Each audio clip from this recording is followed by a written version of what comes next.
Le gouvernement kényan peine à justifier le déficit de 400 millions de dollars de fonds publics observé au cours de l'année budgétaire 2015-2016. Selon le rapport de l'auditeur général du Kenya, Edward Ouko, c'est un fait qui démontre à suffisance les efforts à fournir en matière de lutte contre la corruption et de détournement de deniers publics.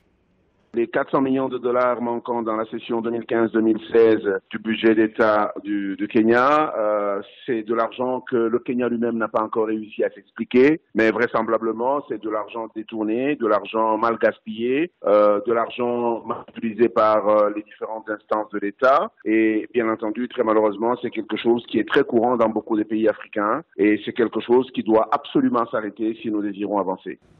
Parmi quelques ministères et services de l'État kényan ayant été examinés, moins d'un tiers sont exempts de toute erreur. Ainsi, le ministère de la Défense et celui de l'Intérieur seraient à l'origine des doubles facturations de leurs dépenses. D'après certains observateurs locaux, l'élite kenyane se serait créée sous la base de détournement de fonds publics. Une difficulté qui, à long terme, pourrait paralyser l'économie du pays si des mesures idoines ne sont pas prises.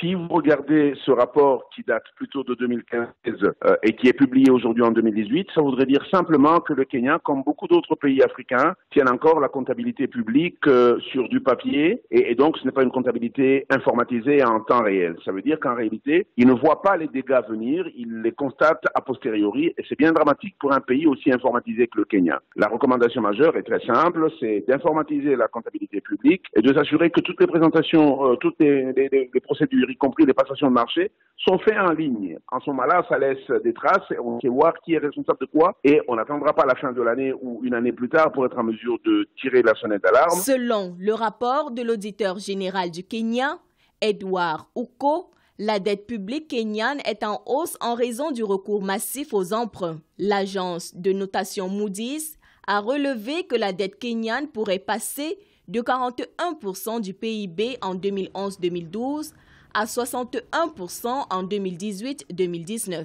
Des estimations qui pourraient avoir des incidences sur la croissance du pays selon les observateurs.